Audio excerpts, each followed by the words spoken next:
Good afternoon, everyone. Well, afternoon for myself, not so much for my guests. So, afternoon, evening. Welcome to Beyond the Outer Realm, the spin-off show of The Outer Realm, which airs every Wednesday and Thursday evening Eastern Time.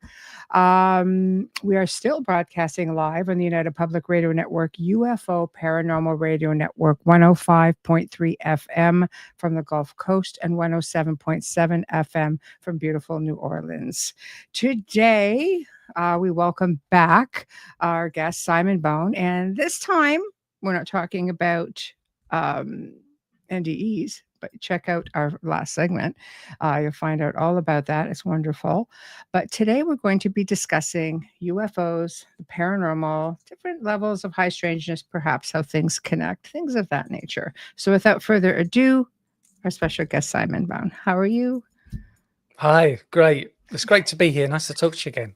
Thank you. Such a pleasure to have you return. Our last show did so well, such a huge interest in the NDEs. And as always, I think it's just so fascinating, and it falls into the whole realm of the unexplained and so many different levels. You know, I've talked to people who've had NDEs and didn't even realize, is that what that was? It's like, yes, that absolutely sounds like it. But today we're doing something entirely different, you know, getting into, you know, the paranormal UFOs, because as a show host yourself, I'm sure you've heard all kinds of different stories. And my curiosity stems with, I know for myself, and you know, how do you get into this sort of field? You know, some people say they're born into it. Other people say, no, it was that one experience that piqued the curiosity and then you never looked back. So what was it for you?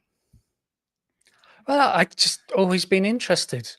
I remember being 10 years old and going to the local public library and taking books out on Bigfoot and UFOs and ghosts and all sorts of things. Yes. And so I'm showing my age now. That would have been Both of us. 1976. Both of us. Yes. So it's long before the internet. There was if you wanted to find this stuff, you had to get books, really. Yes. In the UK anyway. And so over time, I just kept reading more and more books, anything I could find. Mm-hmm. And as I got older, my interests went down to UFOs and the afterlife. But the thing with the afterlife is I'm kind of looking for proof of an afterlife. Yes. And I wasn't brought up in a religious household. And the neighborhood I lived in, none of the kids, none of the families were religious. So that I was always very much on the outside looking in, so to speak. And in the late 1980s, I started going to a place called the College of Psychic Studies in London, which was set up by the Society for Psychical Research, maybe 140 years ago now. Wow. So they've got an incredible library there. But I wasn't a student there. People could go there and be taught how to do mediumship and clairvoyance and channeling and trance and past life regressions, all sorts of things. So I'd go every couple of weeks and you just spend a little bit of money and the students could practice on you. So I would see all these different people, so many of them. And it was that thing of doing investigation. And it was then that I was taken through a past life regression. So that would have been maybe 1987. And that was a huge impact on me. Yes. Because, you know, the thing with a past life regression is you experience it and you're seeing all this stuff and feeling all this stuff. And if you go and see a medium, they're getting all the information, just passing it on for you. You don't have that actual experience yourself. Yes. And then over time, I did more and more past life regressions, people taking me through them, and I'm having these paranormal experiences, psychic things, UFO sightings, strange dreams, just all sorts of things showing up. And I decided I wanted to take people through past life regression. So I got a diploma in clinical hypnotherapy, And then I got certification in past life regression therapy. Mhm. And now I've been doing that for a few years, and did hundreds of sessions with people for Mhm. past life regressions, and at the Yes. same time doing these podcasts, which is our Yes. paranormal afterlife, looking Mhm. at evidence for an afterlife, and the other one, the alien UFO podcast, and you can Mhm. guess what that one's about. Yes. Yes. I Yeah. do you find, like, that, everything, it does connect? Because I started out, I did end up, with, mediumship abilities due to family members and, mother, grandmothers, aunts, things like that. So, but it was still something, and I'm sure, I don't know. I mean, England was always way ahead, than the Western world when it comes to being open, like you say, 140 years.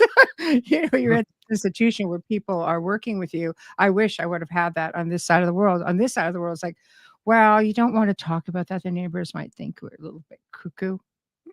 Okay, Mm. but we maybe are if this is all happening. But how everything seems to have connected, because if you start off in the field of the paranormal, I find, and this seems to be something I hear a lot, that people end up in ufology and getting into all the sub topics and the sub research that just stems from one.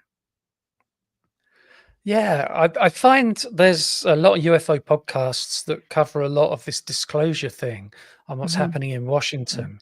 But I'm Yes. not really interested in that, and I don't really cover it on my podcast. Yeah. It's this consciousness thing I'm interested in, Yeah. particularly alien abduction. Some Yeah. people don't like to call it alien abduction It's true. Yeah. because some people have experiences that they say are really good, but then there's people who have experiences which are terrible. And there's Mhm. people who have terrible experiences when they're younger, but as they get older and older, the more they encounter the ETs, the better it gets. Mhm. And Well, I I'm think Whitley particularly into Strieber is one of those people, right? yeah, yeah, Yeah. yeah, and, it's a thing where there's this part of it called high strangeness, which I'm particularly interested in. It's like the weirder it is, the more interested I am. And Yeah, because you think you're somehow we're sharing space with this completely, like, weird stuff that's going on around us, and I think, that if people are paying attention, they'll have the experience. Because 'cause I've had people say, "Well, I've never seen anything like that." And I think, "I bet you have, but you're just not recognizing it, or maybe you don't have an understanding of what you're witnessing." yeah, Ju so there's weird stuff where you could have 3 people and Mhm. 2 of them see a UFO and the 3rd one doesn't. See, that's different too. Some people will say, like, our the owner of the network, who owns, like, probably one of the largest contactee sites in the world. There's probably about between 75 and 85,000 people over the course of the last, couple of decades who have written in with, mostly for experiencers and contactees. And what his hypothesis is, I'm like I'm talking to my phone. His hypothesis is that if you are an experiencer, you will see them. Even if you don't remember being an experiencer, you will see them. But those who maybe or have not had an experience, they just don't. They just don't see them. Do you have any thoughts on that? I find that interesting that this happens. It's an anomaly. Yeah, I wonder if it's something to do with, frequency or Um, vibration, because mhm. mediumship, there's this frequency and vibration, and maybe the people who don't see them are not naturally at a higher level. They can't Yes, see that part of reality. And that's very interesting. I also wonder that if you see a UFO, it's because they want you to see them.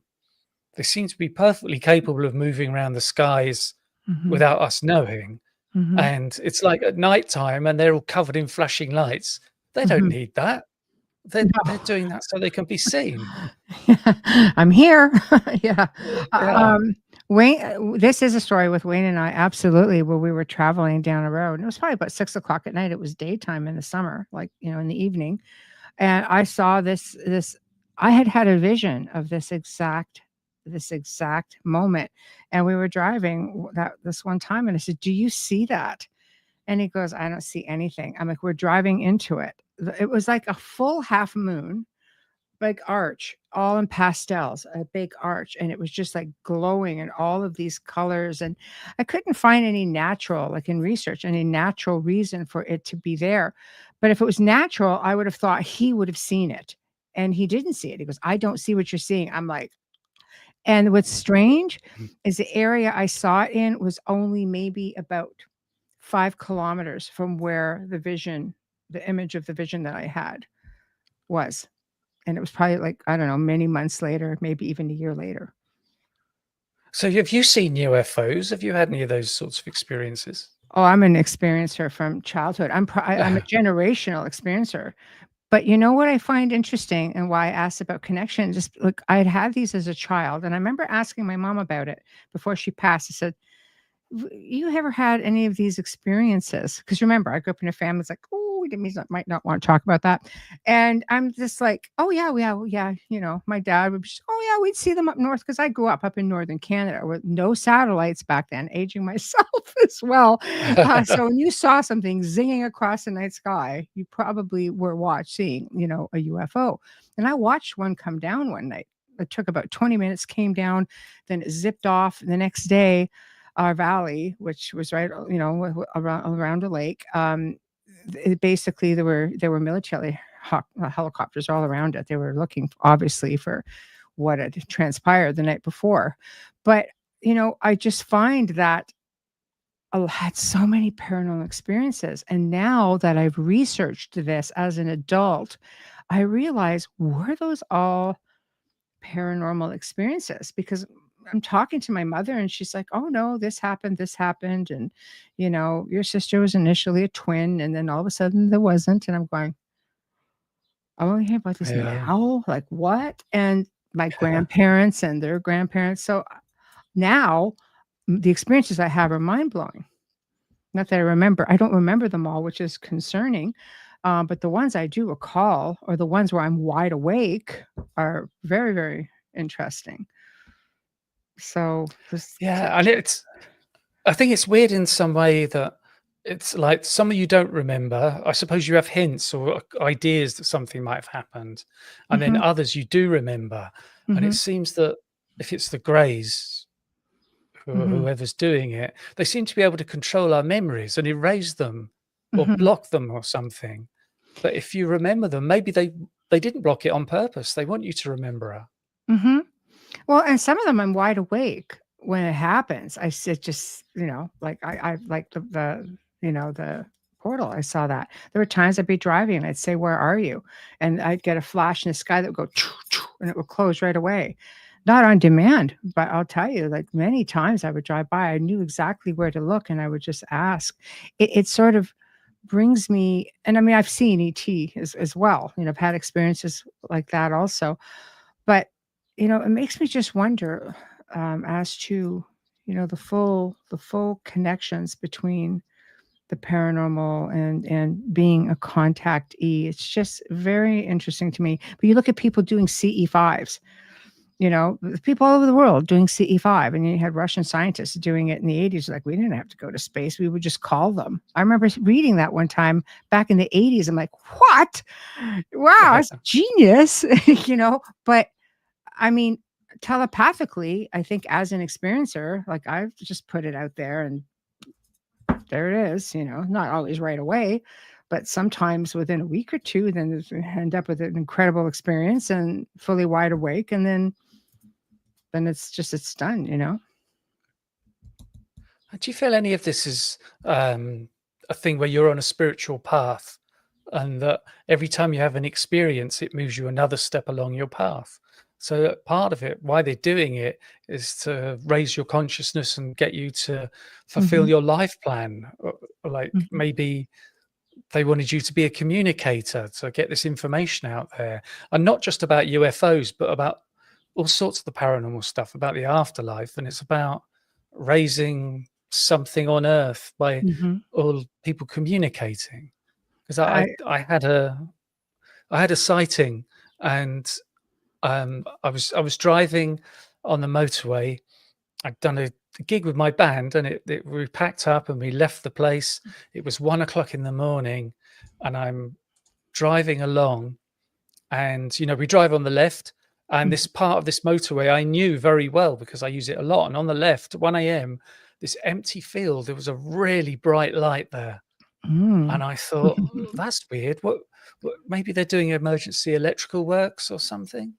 So when I got to that point, I slowed right down, maybe 5 miles an hour, and I checked my mirrors, and there were no other cars, which was weird for that time of night and that space. And when I got there and I saw it, it was like the size of a large house, shaped like a rugby ball, 25 feet off the ground, just 200 feet from me. Wow. It was completely silent, didn't move an inch the whole time. There's a really powerful white spotlight coming out of it towards the ground. And now I think about it, it's that classic tractor beam UFO abduction when they're taking somebody out. Did you have missing time? Did you have missing time? No, I didn't. I knew enough to check that when I got home. Simon's late for the gig. Yeah. Wow. But I wonder if I saw it because they wanted me to see them. That's what I wonder. So. I think so. I mean, well, let's explore it. So you have the sighting. How did it change you? Like, it made you want more, more answers? Did it enlighten you in a different way? Just to kind of go like, oh my God, I saw this incredible anomaly. Well, this happened in the early 90s. Yeah. So I'd been reading books for years, things like Betty Andreson, Travis Walton, Whitley Strieber. Yes. All the usual suspects. Yes. So yes. I did have a lot of information on it, but so it was really quite exciting. I wasn't scared at all. Yes. And so that was a major sighting for me. Patsy would like to know, did a crop circle appear where you saw that ball that you're aware of? Not that I'm aware of, no. Yes. Because it was out in the field, right? Yeah, but that field, I think, was like a cattle field. So there'd be cows there all day eating all the grass. Yes, that's true. So that would definitely put a damper on that. I agree with you with your theory that I think a lot of it is spiritual enlightenment. I truly believe that we are here to evolve. We have to keep going. We have to keep evolving.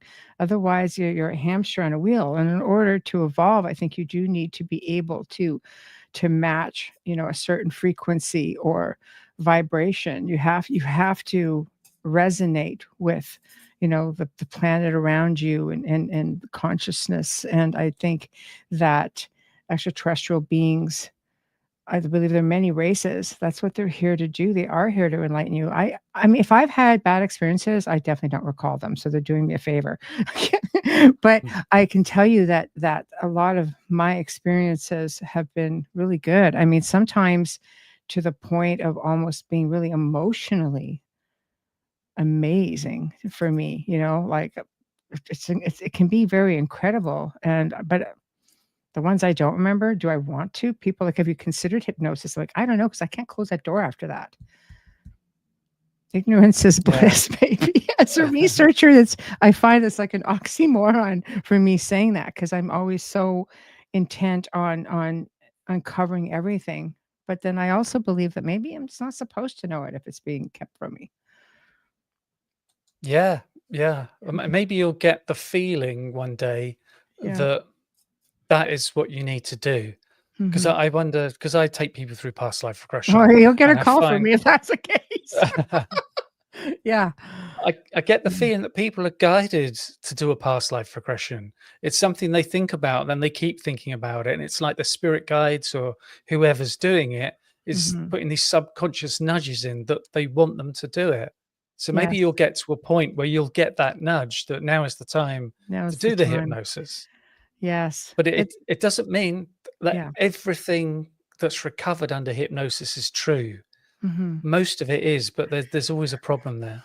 Yeah, and plus, I mean, I don't know. I'm such a believer that I remember what I meant to, at least for that moment.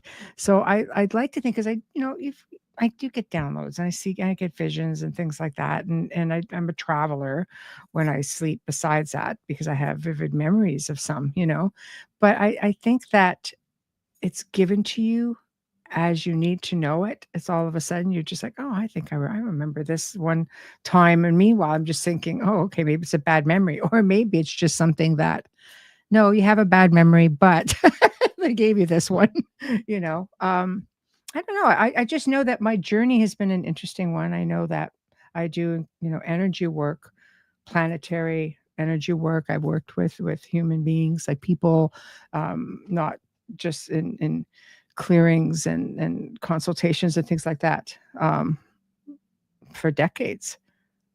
And I just seem to, I'm told, if like, for example, if you and I are talking and there's something you need to know, I always instinctively know what to say to people. And they're like, oh, I'm like, I don't know. I really don't know where it comes from. And I won't remember it afterwards. People say, do you remember when you said this to Yes. me? Absolutely not. Absolutely not. So I don't know. So I mean, are those just gifts that come in as you need them as well? I always instinctively know what to say or what to do. If I'm doing energy work, I don't have to really go through a process. I can just think about it and I can do it. Because I always say I'm a steward of the planet, which is also for a big extraterrestrial thing. Good races really want to protect this planet. Well, it's interesting you say that about stewards of the planet in a way. I did a past life regression with somebody, and they went to a past life on another planet. Mm-hmm.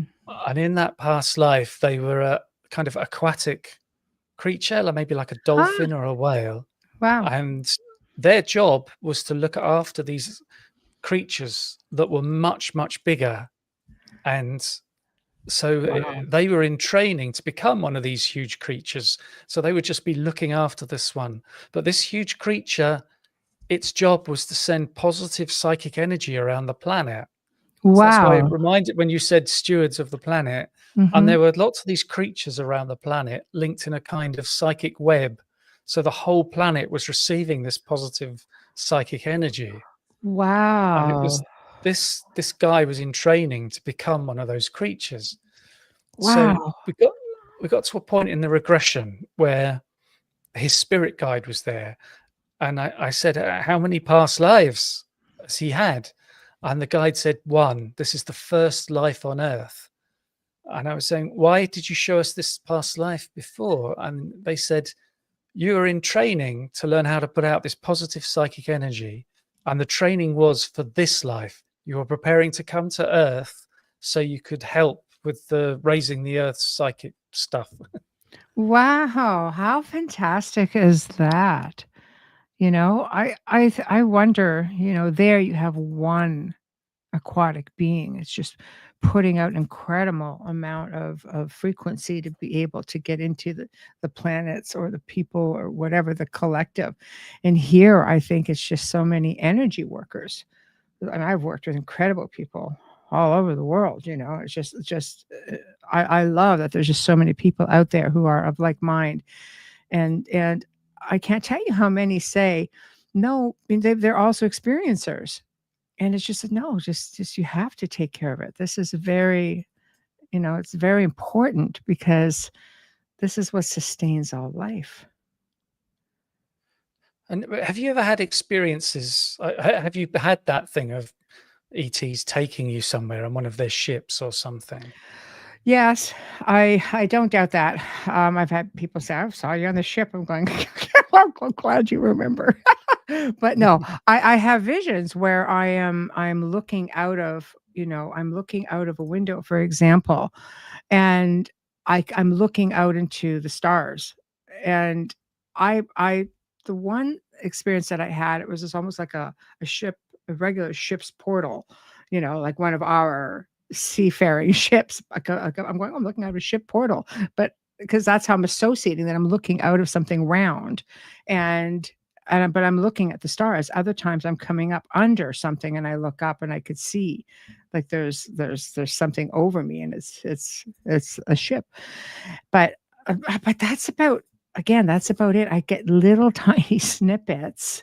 But yet I can be awake and have incredible experiences, just see all kinds of things, like I mean, Wayne and I, again, because we're just driving and things just automatically find us. And at one point we had something that looked like a Chinese lantern and it was just floating right like up. And I'm looking at it going, but it's a light. It's crazy looking thing. Another time we had like a pyramid, like two pyramids together, it's like elongated to pointed in. And it just floated right over the hood of the truck. We're just like, holy shit. Like and I mean, this isn't like late at night. I mean, there's a full array of vehicles on the road at this time. Like one was in the middle of the day, the pyramid thing, and the other one was like it was in the evening, but it was wintertime and it was probably 6 o'clock at night. It's not like there's cars everywhere.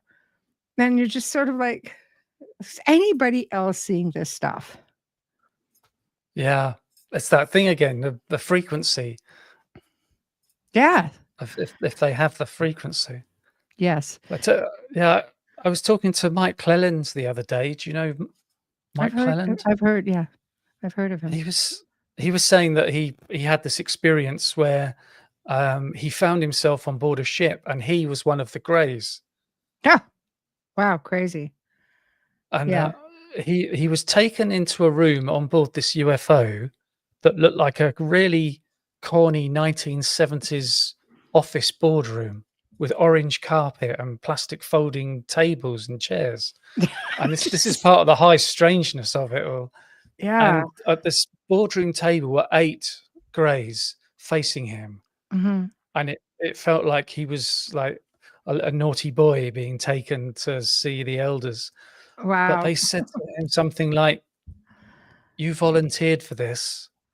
We didn't realize it was going to be this hard, but now is the time to start." But they didn't tell him what it was that's going to start or what he needed to start. But it's that thing of the high strangeness of this 1970s office inside this UFO, and that he's a grey as well, almost like they had taken his consciousness or his spirit onto the ship, left his body behind. Yes.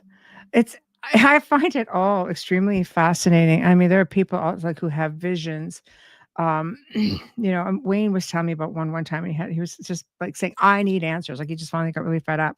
And he said, like, I found myself in like, I think it was like in a forest, but it had like, but yet it was like an office, but you could see through like the walls and it was just very, very official with a desk and with a chair.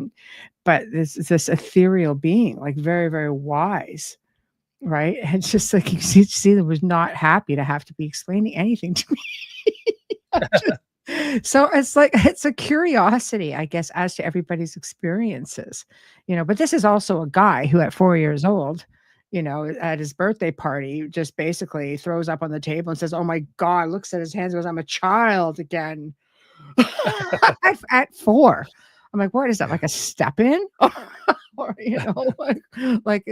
was just like the original essence, so traumatized to be here that the step in got in there and said, "All right, I'll take over." Like, it's just bizarre how these sort of things happen. And he's also an experiencer. Yeah. I mean, when I was, this was 20 years ago or so, my daughter was 4 years old. She said to me, "I used to pick you up when you were this small." Wow. So there's that kind of hint of reincarnation. That may have been what he did when he threw up. It was just a memory that he has just reincarnated. Yeah. And maybe what am I doing? Why did I come back here? I didn't read the fine print. He always says, if we chose this, I didn't read the fine print. I was lied to. So I was like, wow, that's a bit harsh, but okay. But I love the reincarnation thing. But I mean, what is your theory on the soul trap with the whole? I don't see any evidence for it. Yeah. And I talked to somebody else about this who's done thousands of past life regressions, but I've done over 170 UFO podcasts and talked to a lot of people because they're all interview episodes. And I've read so many books over the decades. I've taken hundreds of people through past life regressions and I've been taken through them. I can see no evidence at all for something like a soul trap. It's really on the move right now. Like, it's really being talked about a lot right now. I thought, "God, that's just" I've had guests talk about it. I seem to see it on certain platforms, and it's just like it's really fascinating to explore. But, like, because they go back to the being enticed, like the past life. So very, very enticing. They're very encouraging about it when they talk about it, just society in general, because we're like, oh yeah, we want to know all about it. Like that's really glamorized. And then you're conditioned to fear the darkness, and you're conditioned to go to the light, go to the light, go to the light. Yet you hear about some people having experiences going to the dark who end up having great experiences. Like they're, Yeah. but I think it's the conditioning of everything, and that people are starting to question everything. And maybe it's a sign of the times. I don't know, but I just think that people are questioning their own mortality, perhaps. We just seem to go through these cycles. It's just like with the paranormal. We go back to what's called like the Ghostbusters era of the 80s. It cycles back around 20 years later. I think in the 60s and 70s, it was big in reincarnation and just the love and light and all of this. And then it's cycling back around again. I find in the last couple of decades where people are just so intrigued with it, just like looking for their lineage, because there's a strong belief that the connections that you will reincarnate sometimes back into your own families, like yourself, your conversation with your daughter. And people kind of go, God, do we always reincarnate back into our own lines? Well, there's the idea of the soul group, isn't there, or the soul family, Yeah. and maybe 20 or 30 of them, and you all get together before you're born and work out Mm. which role you're going to play in the next life. It's almost Yes. like putting on a play, and everybody gets the script, and you have to decide who's Who's going to who? play which part. Yes. And so you might be somebody's brother, and then the next life you'll be their father, and all Hmm. these different changes happen, and you agree. Like Hmm. somebody will say, in my next life, I need a really awful father, and somebody else will say, "Oh, I'm really good at being an awful father. I'll do that for you." And it's Right. it's like helping each other evolve. And Yeah. I had somebody said to me that we have this thing where we might think, well, if there's reincarnation, the next time I come back is going to be an easy life. I'm going to be rich and or Sure. something. But Yeah. then they said, this is the next life. You might have thought that in your last life, but this is the next one you chose. What you're experiencing here is part of a plan. Mhm. Mhm. Sometimes the plan just goes away. It just goes in directions. But, what are your thoughts on the whole matrix theory? Well, there's a thing where we talk about simulation, and for me, Yeah. as soon as I hear that, I think of computers, Mm. servers, and Mhm. coding and software. Mhm. But I wonder if it's not like that. If it's something spiritual, there could be some kind of a matrix in a way, because in a way we're avatars, aren't we? As human Mhm. beings, we're containing our soul or our spirit, and Mhm. that there may be something that you could say is like a simulation or a matrix, but Mhm. it's not at all like the film, and Yes. that we're victims and we're forced into it. Mhm. It's part of Yeah. the progress. But I think that everything gets so complicated and also so far away from our understanding. We can Mhm. just come up with these different ideas to try and explain this madness. Yes. Yes. Well, I mean, there's got to be, something. I mean, people will see, birds, for example, stop in mid-flight and just are frozen, like little glitches. I mean, this stuff is surfacing long before the age of AI. CGI, yes. But when you're looking at video, there was one I made mention of before where a police officer was driving and he was heading into a very rural area, looked at very forested, as he was going around the road. And he stopped and he's like, "What is that?" And he got out and how they have like recorders on the cars and stuff like that, right? Like here in the United States, they have dash cameras and things like that. And he goes and he sees it. It's like this cup of coffee, but like just like a takeout cup. And he's moving his hand under it. It's just sitting there. And he's like this. He's like going around it. And you hear him. He's just like, what is this? Like, this is crazy. And when he went to grab it, it dropped. I said there was nothing, because he's like, is this something like is there a string here? Is there something that is, and it just dropped. So I don't know. I think every now and then, the universe is pretty incredible, but some of the stuff is definitely an anomaly. High strangeness. Yeah, it's such weirdness. So like I had a thing. There was a Chinese restaurant close by that was great. It's my favorite Chinese place, Yeah. and I knew it well. And one morning on the way to work, I drive past it every day, and it had been a fire, a really nasty fire, and the whole front was boarded up and all the soot up the walls. And I was like, oh man, that's my favorite restaurant. And so I'd be going past it on my commute. And then one morning I went past it and it was back to normal.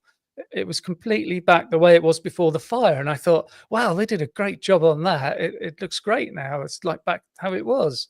Yeah. And I went to work, and on the way home, it had the boards up on the windows again. And so I saw it how it Wow. was before the fire.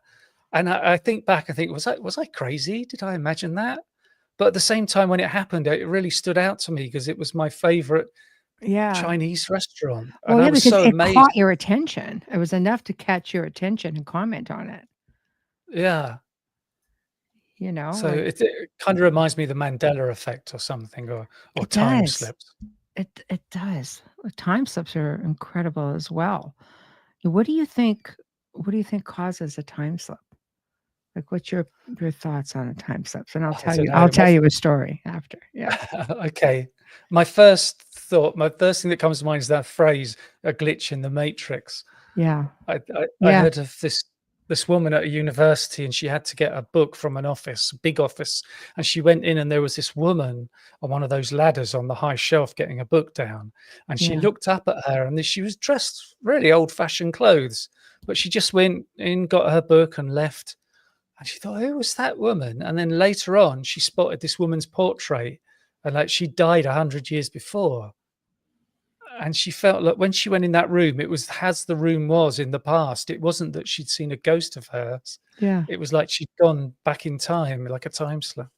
Wow. There's a lot of those in the UK. When I researched them for a show at one point, where people are just walking through these old, old, because so much of the UK, I love the UK. I have a lot of friends and family there, and so many areas, it's like time really it does stand still. You can walk into a nice quiet space and go, God, I've just stepped back a few hundred years, because you guys value so much of your past and your architecture, and they just don't make things like that anymore. You come to the new side of the world, you're lucky if you find a 300-year-old building that's still standing, But I mean, so many stories that I've read of people just going, that they went into, especially like in York, "Oh, we're down these little cobblestone side streets, and I'm going into this store."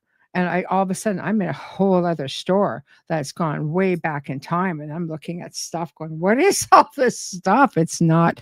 And then I step out of it, and then it's like, and it's back to the hat store I was going in to look at, for example. It was just very, very obscure. And there's a lot of stories like that. But a story well, both Wayne and I know people personally who have said that as kids, they'd had experiences. And both of these experiences, and these are people who do not know each other, but we know them, they were children running around the house with their friends. And they were running around. All of a sudden, they're not there. Like, they're walking around the house. They can hear their parents calling them. They're looking for their friends. They can't find them. And so they run back the other way, and they're back. And the one kid was just like, because my parents are yelling at me. We've been looking for you for 2 hours. Where are you? Because I could hear you, but I couldn't get back to you. And that's is that like the frequency thing? You're just changing the vibration. Yeah, it's so strange. Would they have been ghosts to somebody in the future or the past who had seen them? It's so crazy, like, you're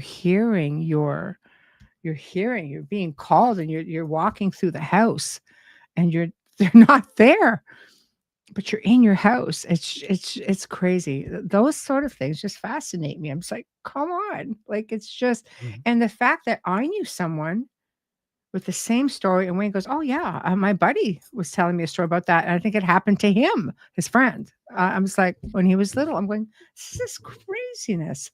Um, Wayne says he had a vision about talking to a hybrid female who told me that this world was built for our species to learn how to be in the physical because she had evolved beyond the need of a physical body. Yeah, I've heard of stuff like that. I talked to a guy, I think his name was Yossi Ronan, Israeli guy who was having experiences. Mhm. And he said one of the greys said to him telepathically, Mhm. basically, this is not who we are. Where we come from, we don't have a physical body. And when we come here, what you see is imprinted upon us by you. You decide what we look like in this space. See? And how we perceive that, I think, from humanity, when we see a being that they are projecting, they decide by projecting an image to us of how they want us to see them. For example, you hear, like, they'll say, "Oh, he's a shapeshifter." I'm thinking, "God, it'd be hard to shapeshift," but I imagine there are beings out there that can shapeshift, or are they just projecting an image of how they want us to visualize them? So this to me is a whole other thing, saying that we're deciding how we want to see them is just, you see what I mean? Like every time you come to one perhaps theory that works, you realize, oh wait, there's another one. Yeah, yeah. Which one is it? Are there 2? Are there like, it's just, is it like all the world's a stage? Is this all one big illusion? Yeah, because there's that idea that the greys are all clones and that they're almost manufactured in a factory somewhere. All the short ones are almost robotic, and it's only the tall greys Hmm. that Yeah, are real. But yeah. also, they the smaller greys, the way they look, they're Mhm, like us, the 2 arms, 2 legs, and a head, and they mhm, are just fine on Earth's gravity and Earth's atmosphere, its pressure. They don't seem to be affected by our viruses and bacteria, mhm, almost like they were genetically engineered to be able to survive on Earth and do mhm, the job they needed to do. mhm. Hmm. Yeah, just, their evolution, so different than ours. Wayne continues to say, "Without the physical," she explained, "we became very unfeeling, uncaring for beings with a physical body." She said it was built for them to learn, but also for other beings to actually see if they can learn from, I guess, our experiences is what I'm guessing. We are failing in a huge way. We are. I think in some ways, yes, we are. Yes, we are. Um, yeah, it is so interesting. I have equipment that I've had built, and it speaks essentially, right? It's sort of based on the Nikola Tesla design. But there have definitely one time, I got this new piece that came in, and let's just test it. And it was on a night where all the planets, there were 5 planets lined up a certain way. This is a few years ago. And all of a sudden we crank this thing on, and I'm just like, what are we listening to? It sounded like a really bad 50s American movie. I'm like, oh, it's terrible. What is this? But I realized soon that something that was speaking to us, it sounded like they were in an old plane, like an old military plane. You can hear the propellers. There were 3 of them, 3 distinct voices. There was nothing else in the background, nothing. And they started talking, and I'm talking to Wayne going, "What is this?" And they're like, "Oh, did you just hear that?" And they're pretty much describing what, like, I'm saying. And And it goes, "It sounds like the Queen." I'm like, "A Queen?" Like, but I'm told Canadians have accents, so I don't know. I guess these guys had no clue, but I'm just like, "Wow, not really, but all right." But so at this point, they're describing there's a man and a woman sitting at a table. They have electricity. And I'm like, I'm looking around. Somebody else, it's just us, okay. And I said, "What's your rank and position?" As it wasn't hard to figure out that I was dealing with some kind of Air Force or military at that point. And he goes, "Major," said his name, "ma'am." And I said, "What's your position?" And the coordinates they gave, we got 2 out of 3, I think. It put them over the Pacific. And I'm like, "What do you see?" And they're like, "We see nothing. It's completely dark. We're lost." And I'm like, "Dark?" They're like, "We see nothing." And then one says, "There's a door." I'm just like, "A door?" They're like, "Yeah, there's a door." I'm like, "Oh my god." I'm like, "Do not come through that door." I had visions of like some B-52 tearing the tower off a house or something. And they're like, "Please, please help us. We're lost." And they disappeared completely because I was just like, you don't think rational at that point. You don't even believe what you're actually hearing. Because my rational brain goes, "No, no, no, it is a bad B movie," you know, but until you hear them describe what they're seeing, that they're describing you. Yeah. And the thing with the door made me think maybe that's their way out into the light. Maybe they were shot down and they Yeah, didn't know they died and they'd just been stuck there. yeah, exactly. It's like, "Don't come through the door." But rationally speaking, like, I'm not being rational at that point. I'm just sitting here going, "Okay, wait a minute, like, this is like, it's loud, they see me, they see us," which is a really scary concept if you're thinking that something's going to come tearing through, because there have been stories of time slips where entire planes have appeared and then just, disappeared again. You guys have an incredible story in the UK about a guy who was circling an old airfield, so on, like it was a total time slip. And the people on the ground, and he's seeing people on the ground, he's going, "This isn't right. This shouldn't be. We don't have this. Like, what is this?" But then, like a few years later, he ends up at that Air Force base because they end up opening it up, and he sees all of these new planes that were certain color paint, which is exactly what he saw before. But it was like this was all. It was an anomaly, and they're like, so he lands here at some point, and is years later, and they're like, "Oh my God, he asked about when did these come into commission?" And they're like, "Oh, these are new." And he's just like, "I saw this back, blah, blah, blah." And he was going, and the people on the ground are going, "We saw a plane that went back, like it went way back." Goes, and Yeah. they just sort of looked at each other. Yeah, this story, when I found it, was amazing, but it ended up afterwards being elaborated on because Ancient Aliens ended up taking the story and playing it. And I'm just going, this is incredible. Like, how many things like this are happening all over the place. Well, I remember seeing a report on the TV, and it was like an early evening show after the Yeah, news. And there yeah, was this guy who was some kind of surveyor. This RAF base had shut down. It was completely empty, and he was walking around just taking notes and talking into this dictaphone about what he was seeing. yes, So it was all derelict. But when yeah. he got back to the office, he listened back to the dictaphone, and when he was in that empty canteen, he can hear loads of voices and cutlery, like there's whole loads of people in there eating, Wow. and some kind of time slip with the audio there.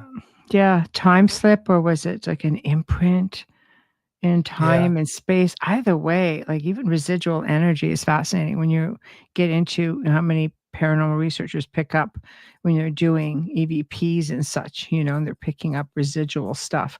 I mean, I've had recordings of phantom furniture where it's like chains being dragged across a hardwood floor, but meanwhile, I'm at the location. It's all brand new lush carpeting in this person's house. And then I have had experiences in the same house, which is crazy. So there's got to be some vibration thing going on there. And it's in the basement level, and there's somebody walking with heavy boots on old wooden floors, sitting on a squeaky bed or a squeaky chair, and picks up the recorder, and you could hear the recorder being handled.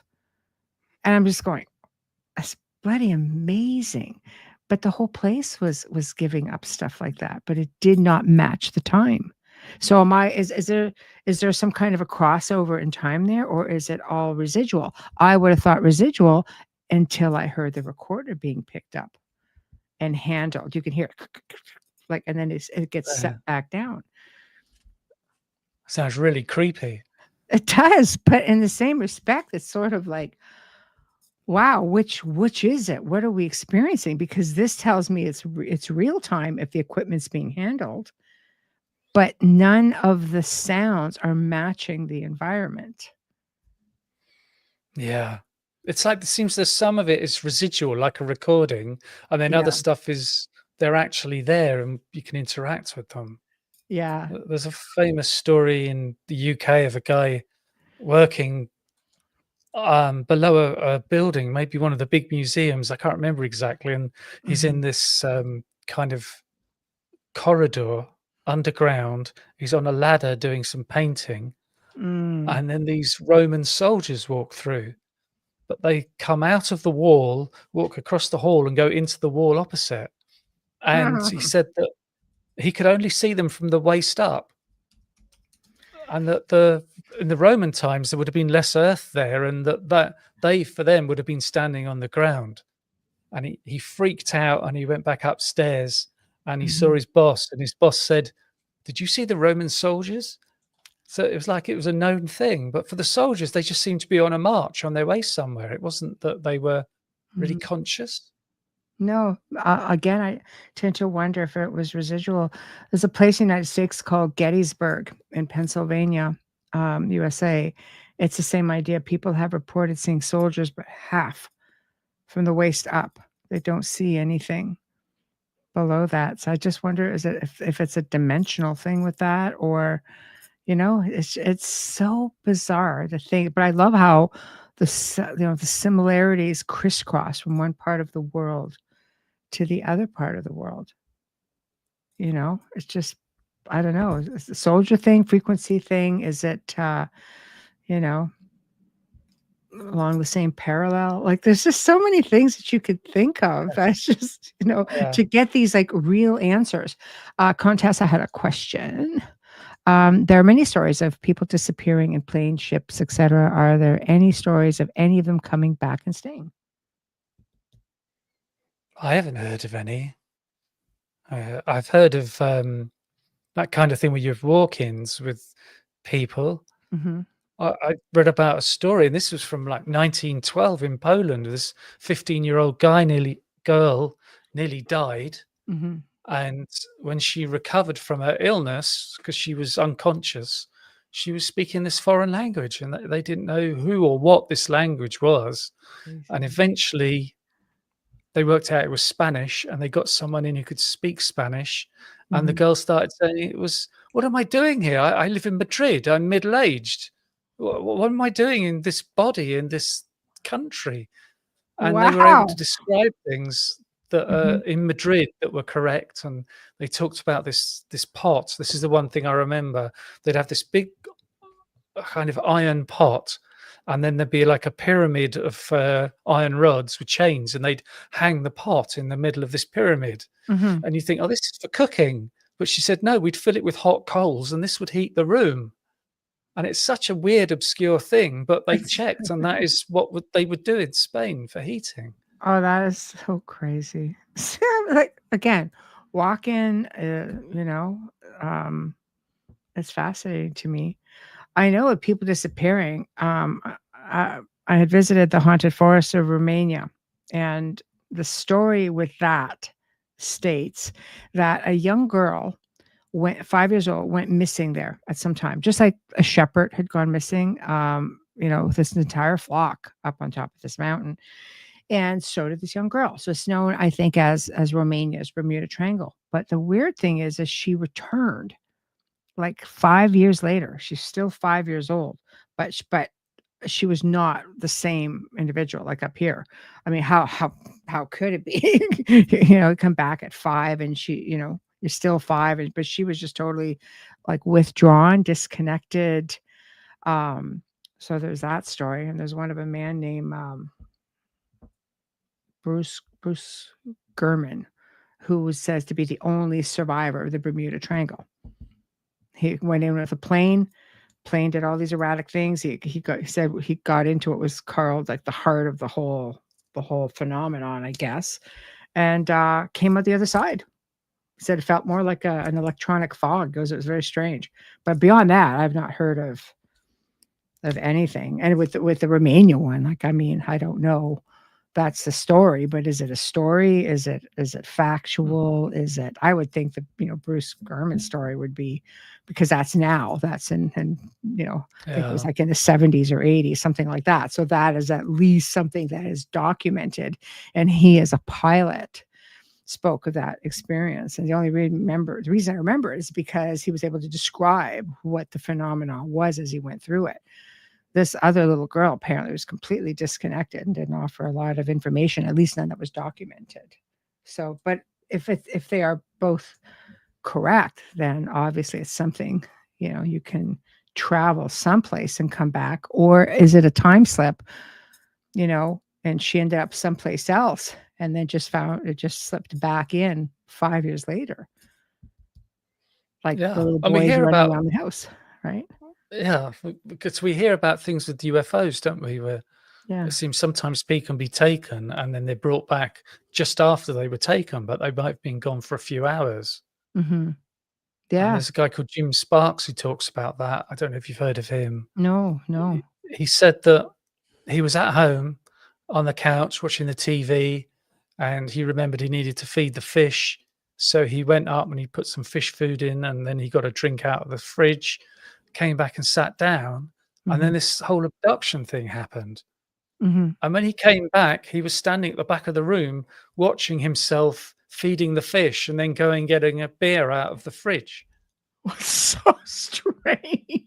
Yeah. Wow. See, so there's something with how the time or space is manipulated in one way or another. I truly believe also when we sleep, we travel. I remember Wayne one time saying, he goes, okay, weird thing.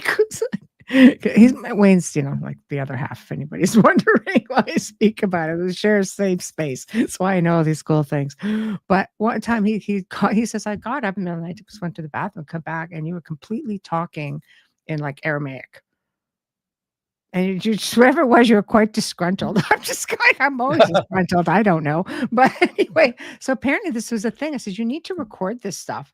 He goes, it's the middle of the night. I'm not even thinking straight. All I'm doing is going, holy shit, what am I hearing?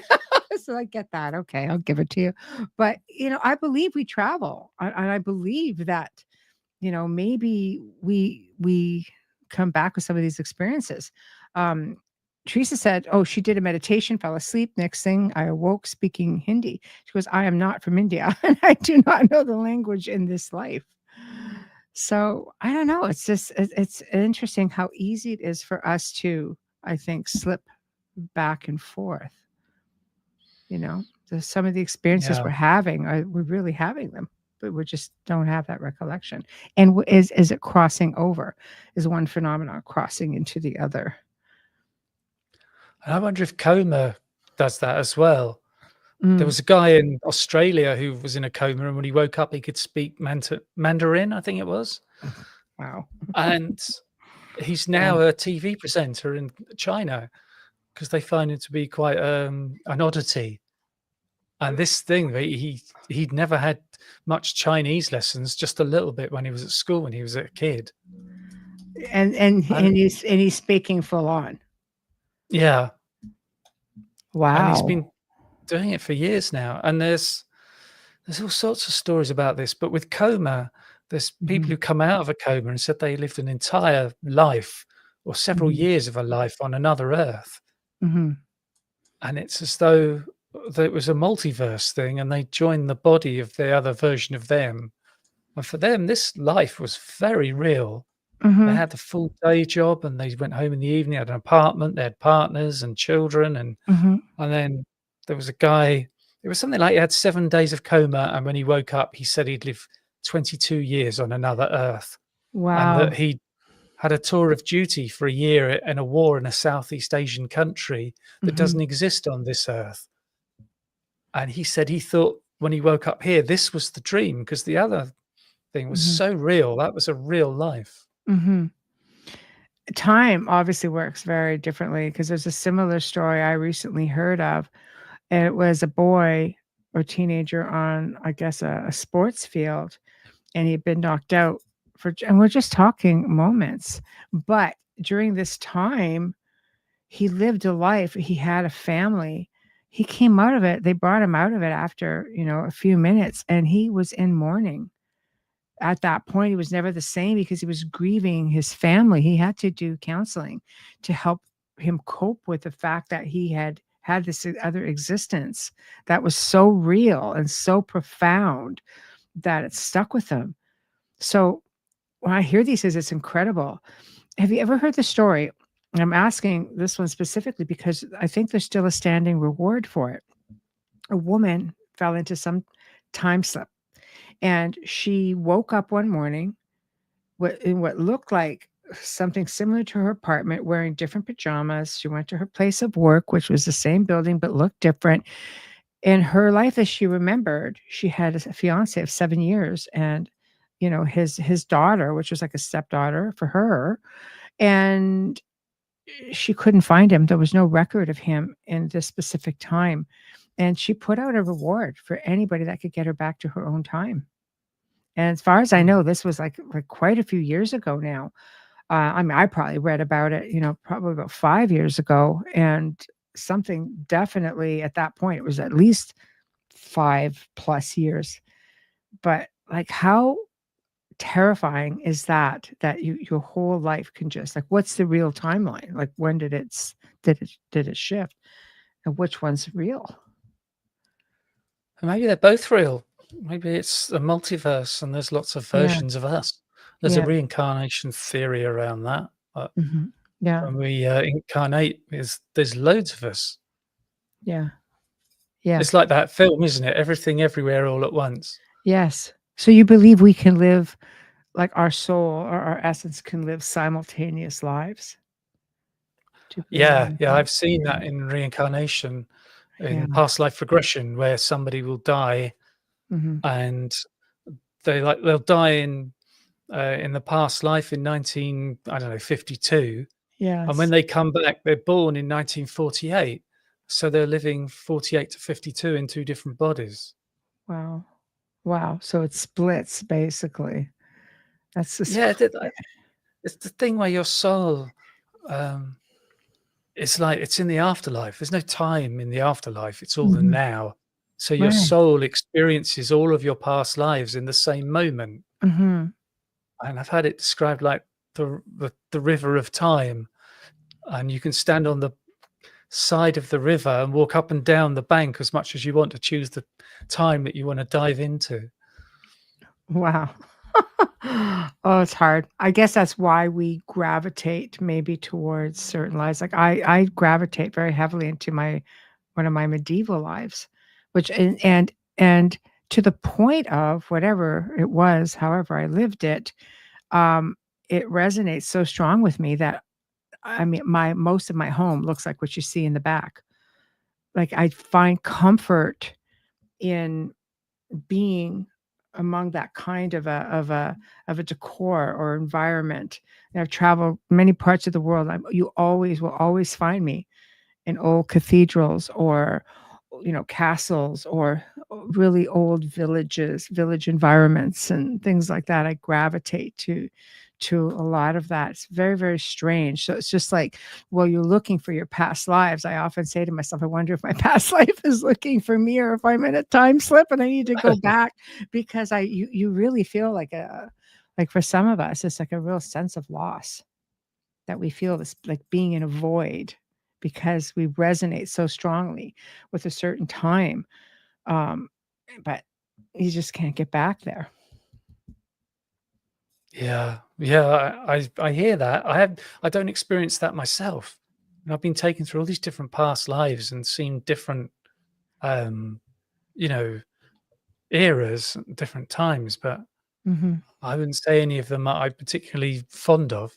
Although I do like Italy a lot, and I've seen a past life in Venice. Mhm. That's interesting. That's interesting. See, we just resonate with places.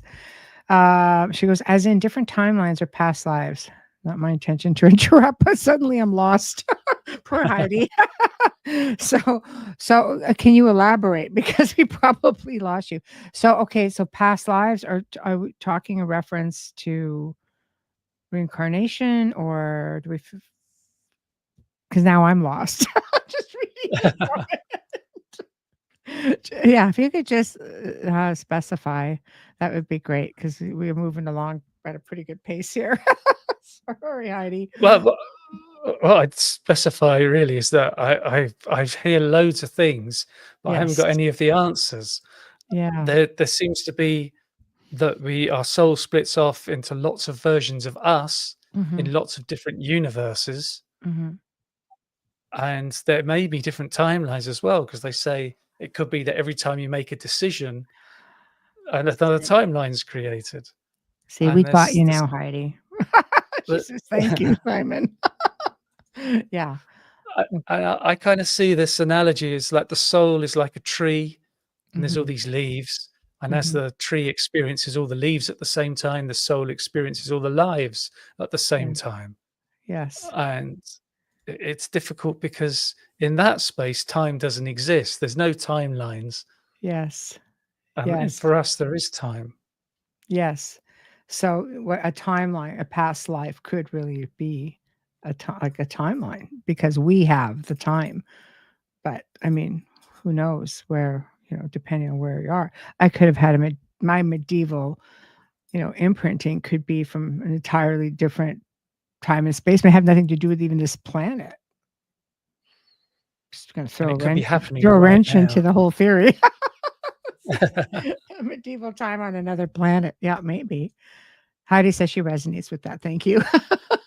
So, um, so, yeah, a lovely analogy. It is.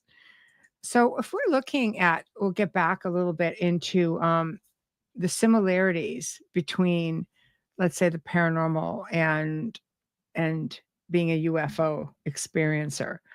I know the one that sticks out for me, and if you've worked with experiencers, and trying to figure out what they experience under hypnosis, um, when you're getting into the whole crossover phenomenon, because I think John Keel talked about that as well, right, with different beings and so on, not just so much UFOs, but he also believed that many of the cryptids. So here's another kind of crossover. He believed that even certain cryptids were actually extraterrestrial.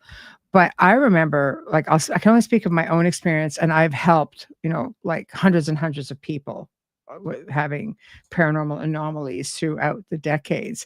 And I always found it interesting that when paranormal tells you, you know, if you're dealing with malevolent energies, you can have, sulfur smells, foul smells, bright white lights, crackling sounds, dealing with dimensional or multiverse entities. People would see shadow people, or people were seeing cryptids. Like, you just seem to be having these incredible experiences, sleep paralysis, I mean, all kinds of things, you know.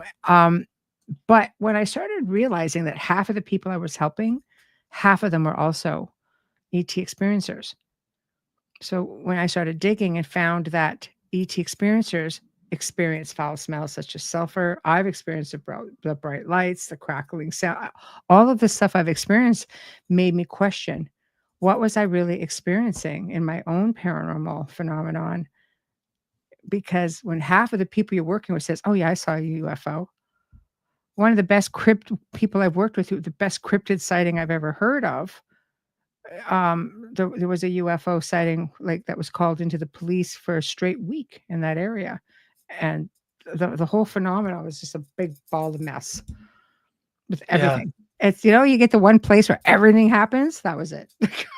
So So I don't know, do you Yeah. have people telling you that, like, when you're talking to people on your show who come on, maybe as paranormal experiencers, but who are also experiencing the same phenomena?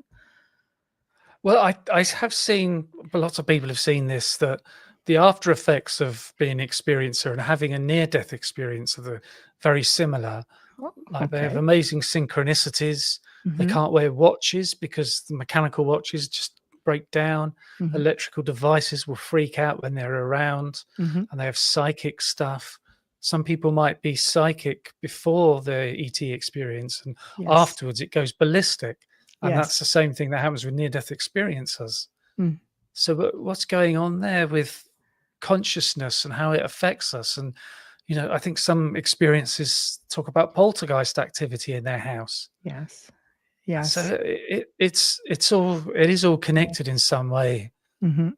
but it's so strange. You're getting into the crossover phenomena is in every aspect. I mean, when you're seeing, for example, Bigfoot, people report seeing glowing balls around them, like orbs. You get into the sleep paralysis. That's interesting as well. I mean, in the paranormal, they'll call it like the hag syndrome, the old hag pushing down on your chest. Whereas people who are claiming abduction are saying, no, there was bright light and there was a heaviness on my chest. And, science will say, because I remember Canadian scientists had tried doing this experiment to recreate what it felt like. I've had sleep paralysis a couple times. It's terrifying, and your logical mind is trying to make sense of it, and it can't. But it messed him up. The experiment messed him up because he's just said, like, I know the feeling of being watched, that there were other beings in that room with me was so terrifying. That it goes, it undoubtedly to me felt like the phenomenon was a real phenomenon. So it's just like, what is it that, like you say, consciousness, like, what is it that connects everything to leave us sitting here going, what just happened? Yeah, I know. And is it that we're being given this stuff on purpose? I don't know by who or what. It's like the universe is throwing these things at us, Yeah. and some people seem to get them, and other people don't even seem to experience anything ever. Or they're going around like, I know. I imagine, some kind of bumbling oaf, and all these things are happening, and they just don't notice it. I know. To me, it's, they say once you see it, you can never unsee it. But what does it take to make you see it? Um, Yeah, see, I grew up not far from Laurentian University, and they really got into some high strangeness stuff, and they had, this astronomy department, everything. They were great. He had the God helmet. He called it sleep paralysis, 2 o'clock wow syndrome. No, this was a different guy. This was a different, definitely wasn't from Laurentian. So, but I have a version of the God helmet, and when I had to sign a million papers to get it in the country, and at that point, when you read the instruction, it goes, "It can cause you to, some major malfunction, in your neurological your neurological, brain," and it's like, "Yeah, I don't think I'm interested in trying this," even though I had a lot of people volunteer. I'm like, "You're all ridiculous. You could totally end up having a lot of physical issues after this." Um, she said, "I told my doctor when I woke up in a tunnel of water with bubbles coming up. I tried to touch it. It wasn't there. I was definitely awake, and my doctor said it was sleep paralysis. Yet I could move." That's interesting.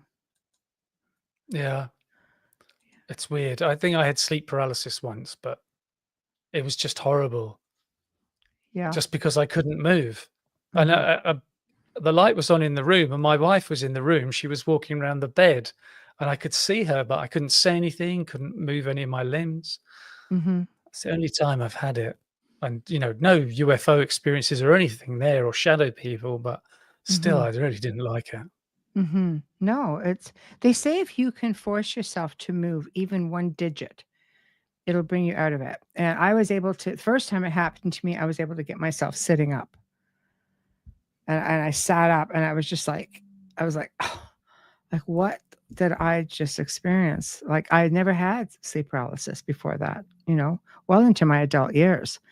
And then ironically, like maybe I don't know, a few weeks later, a couple weeks later, I had another one. I was just like, and I've never had one since. So I don't know. Question for you. Do you fear death? Hi, Thomas. Do you fear death? I don't Simon. fear death. No? There's certain things I might fear that would kill me, you know? You don't want to be in a lot of pain when it happens. So it's the method of your demise you fear more than death Yeah, itself. yeah. Yeah, I can understand There's that. there's a joke that says, something like, "I'm not scared of dying, I just don't wanna be there when it happens." Exactly. Yeah, you're right. I think that's the part that's most frightening is just not knowing besides that, just to slip away quietly while you sleep is good. That's a good thing. So I think with death being the next level of our evolution, so maybe if you just sort of put it that way, for those who fear it, may give a different perspective. Yeah, they say people come and collect you. There's all these people with deathbed visions who, in the last days of their lives, Mhm. hospice nurses see this a lot. Mhm. And, I talked to a woman called Dr. Penny Sartori. Mhm. She is a NDE investigator, and, she's had her first night as a nurse in a hospice, and Mhm. they all came together in this room for a briefing, and the head nurse said, "Such and such in this room is talking to people who aren't there, so we think she's probably going to die tonight." And Penny Sartori thought, "This is a prank. I'm the new one. They're playing a prank on me." She said, "Sure enough, I went into the room, and that person was talking to people who weren't in the room." Yeah. And, it's like her husband or a dad had come Mhm. to collect her. Yes. Isn't that absolutely fascinating? I've experienced a couple of different versions of that, and sometimes one of them was recounting an old, comedy, an old movie, like Who's on First? Oh, no, Who's on Second? I can't remember the name of that. Yeah, Was that a Three Abbott and Stooges? Costello. But it's like, okay, yeah, and she kept recounting that, and I'm going, "Wow. Whatever you're doing, it's awesome." And she was just totally and just conversing, but she kept repeating movies and things like that, and Wayne had experiences also, with his mother, having a conversation with him. And she'd say, "One moment, dear," and she'd have a conversation with somebody about a cat, and then turn around and she'd say, "Okay, I'm sorry, continue." It's like, what? Like, and then they see things. She thought she was back in England, because he's British. So she thought she was back in England, and she's just like, "Oh," she goes, I'm trying to go into the tunnel, and I'm trying to get on this train, and they won't let me take my baggage." Really? She had a lot of it. So we're like, "Oh." But it's interesting how Yeah. you see these visions that mean something entirely different if you decipher them, like getting on the train with your baggage, and like you can't take it with you. So you have to leave it behind. So you have to have this resolution, right? Yeah, I talked to a guy, Dr. Christopher Kerr, who's director of a hospice, and he had to go through these ethical boards to Yeah. do a study in deathbed visions Yeah. because he saw it so much in the hospital. So he did a proper clinical study and Mhm. talked to all these people who were having these experiences. And Mhm. one of them said to him, "I was back in 1926. I was sitting at the table having tea with my mum and dad." And so Christopher Kerr said, "So this was a dream that you had?" He goes, "No, I was there. I was actually there. How did they do that?" And that's part of this thing. But Yeah. the phrase deathbed visions comes from the 1920s Mhm. when one of the members of the Society for Psychical Research wrote a book about it, and that's what he titled the book. And I said to Dr. Christopher Kerr, if they were writing about it 100 years ago, don't you think the medical profession should have catch up by now? Yes. Yes. It's insane. It's insane. Wayne, my sister's mother, she was always on about the train and baggage and didn't know how I managed to get to France when I have to work the same evening. Because, oh, that's right, there's a tunnel now.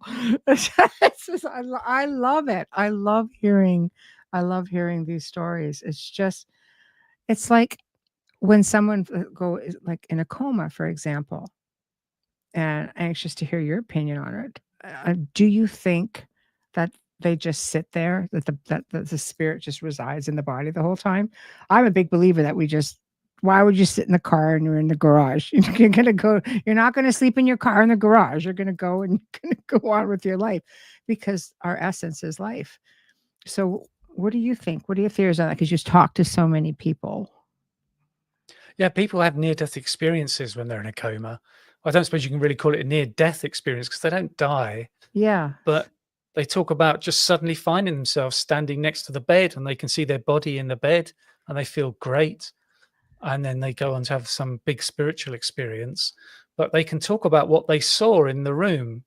When Hmm. they come out of the coma, they say, I saw this thing and that thing happen. And the nurses will be like, you couldn't have seen that. You were in a coma. You were completely without consciousness. Hmm. How could you have seen that? And they're saying, well, I watched it from over there, not from when I was in the bed. See, right there. And I love that when you say that they went out and had this completely other experience. Like they're still just living. So if the body isn't functioning, it just it lends to the theory, which goes back to past lives and what it is you do, that the spirit doesn't sit there, it just moves on. And then what happens if you end up with like a walk-in? I mean, how many people have woken up and said, like, I don't know who you are? They think it's the brain, but you know, Yeah, it's the it's essence. so odd. Yeah. Like the essence, just like, Yeah. I have no idea you're my wife. I don't know who you guys are. You're my kids. Can you imagine after waking up, you've been sitting there like at your loved one's bedside all this time and they wake up and they have no clue who you really are? And there's people who have that terminal lucidity, who have really bad Alzheimer's and they get to a point where their physical brain is just not capable of consciousness. Yes. And just before they die, they come back and they're talking normally. And Yes. it's not possible for the brain to support that. And some people have asked them, where have you been? And they just said something like, I was resting. That's just what they say. So the And there or was, the essence is resting. yeah. Yeah. And I talked to another guy. He said his mum went into this hospice and she'd had Alzheimer's for a long time. Mm, And so when she was at home, they lost her really. She was completely catatonic. mm. And then they got a call from the hospice saying, your mum wants to know where she is and she thinks she's been kidnapped. Oh, And he had to go into the hospice and she was having this terminal lucidity wow. because she did. Last thing she knew, she was at home. Next thing, she's in this hospice. Thought it was like a prison or something. That to me is a complete anomaly because how do you like the physical doesn't allow it, but yet the spirit overtakes and just comes out somehow with all this amazing information like they never had the problem. When my mother Yeah. passed, my father was in assisted living with Alzheimer's and my sister went in, they wanted to break it to him even though he was, he would see her all the time. But, when she passed away, he he couldn't speak anymore, but he kept wheeling down. We making my sister follow him, and he kept pointing up. And he's going like this, like, trying to say my mother's name, and he's pointing. And before she passed, she says, "No, I'm just gonna go and stay with your father, so he's not scared, and I'll stay with him till his time comes." A year later, pretty much a year, 14 months, he passed peacefully. So it's just, it's just incredible how it all comes together. And it's just so aware. Yeah. How it all connects up. So we've been talking about UFOs, Yeah. reincarnation, Yeah. deathbed visions, and Yeah. walk-ins, and all these different things. It's all connected somehow. It is. I truly believe we look at all of these different, phenomena or all of these different aspects of again one field into the other field and they do all cross over into one another. How many people are having I always look at even like Edgar Casey, like just trying to connect why people had certain behaviors and goes in there and channels it and finds it. It's just like you're out there. It is all about energy. and vibration, the frequency. I think if you can get, I'd like to say we all have to be on the same one to experience all of the stuff, but I just think we need to find our own, like what resonates. Like, what are your thoughts on vibration frequency? What makes it all work the way it does? I don't know. They talk about quantum physics, don't they? Like Yes. Nikola Tesla says, if you want to know Yeah. about reality, it's all about frequency. Yeah. All of it. He always said it's about frequency and vibration and universal numbers 369, and it's just like, that's just so the mathematics side of things is just so over my head, but the energy side of it is what makes complete sense to me. And just we could all be experiencing the same thing, which takes us back full circle to how we could all see this a UFO, or we could all see this thing, but you have one person maybe who doesn't. There have been stories of like a craft appearing in a cityscape, and you have half the people or 30% of the people who saw it, and other people just going, I don't see a darn thing. Like a large majority of people don't see it.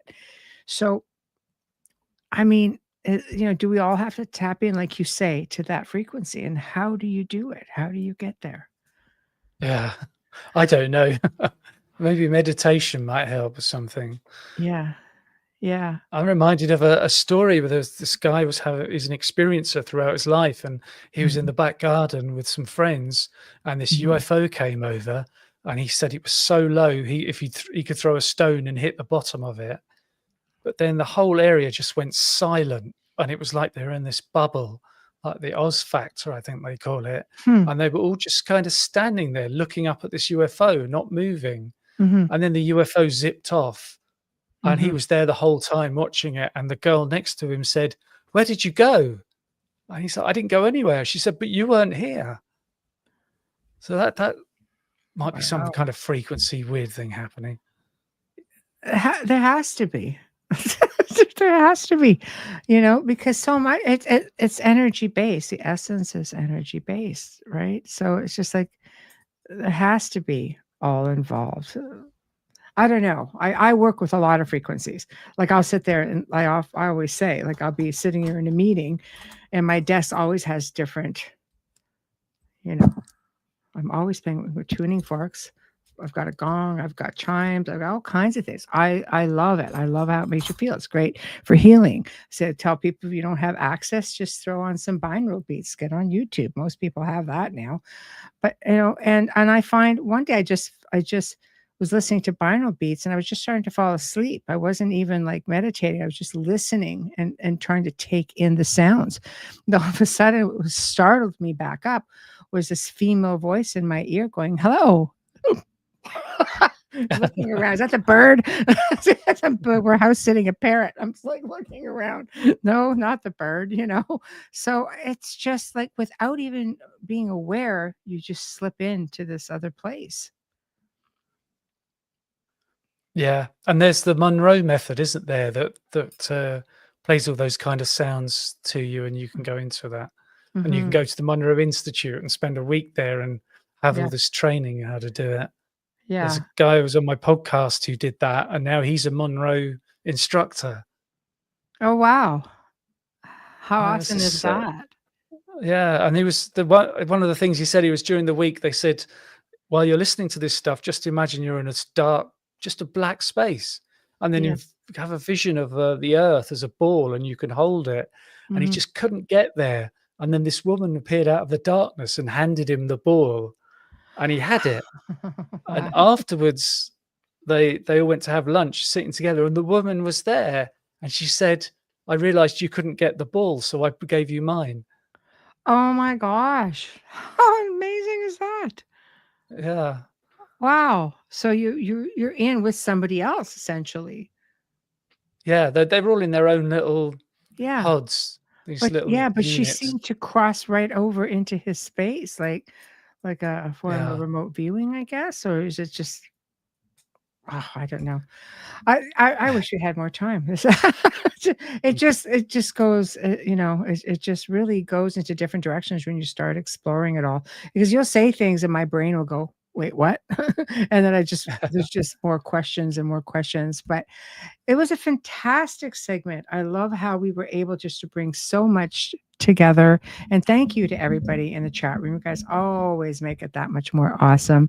And a big thank you, Simon, for joining me today or tonight for yourself. And hopefully we can do it again. And watch for Simon to be on Paranormal Heart podcast coming up in the next few weeks. And that's right here on the United Public Radio Network. So if you missed the segment with him on his new book, Near Death Experiences, where can they find your book? Let's want to promote that as well. Yeah, it's on Amazon. It's called Verified Near-Death Experiences, Proof of an Afterlife. Yes. Okay. And I'm just going to put your website up again, which is even better, as you guys go check it out. And if you're interested in a past life regression, or if you're an ET experiencer and you're brave, unlike myself, if you're brave and you really want to know what happened, then go and check him out for that as well. So thank you again for joining me. And again, I'm hoping we can do it again. Especially if you write another book, Open Door Policy. You come back. Yeah, it's been great. I really enjoyed it. Thank you, as have I. Thank you. Everybody, thank you for tuning in this afternoon, this evening. Tomorrow night on The Outer Realm, the main show, my dear friend, fellow co-host, or host here at UPRN, Preston Dennett, returns to discuss UFOs over the Arctic. I think we left off with the Antarctic, and there's just rolled into this, so we're going to get right back into it. Thursday, also dear friend and fellow host of Ethereal Encounters Unveiled, Carol Ann Idarola joins me to discuss death, the afterlife, grieving loss, and moving on. So it's going to be a very touching and deep show. And she's going to be speaking firsthand of her own accounts. So please tune in and show her some love. Anyway, guys, thank you and good night.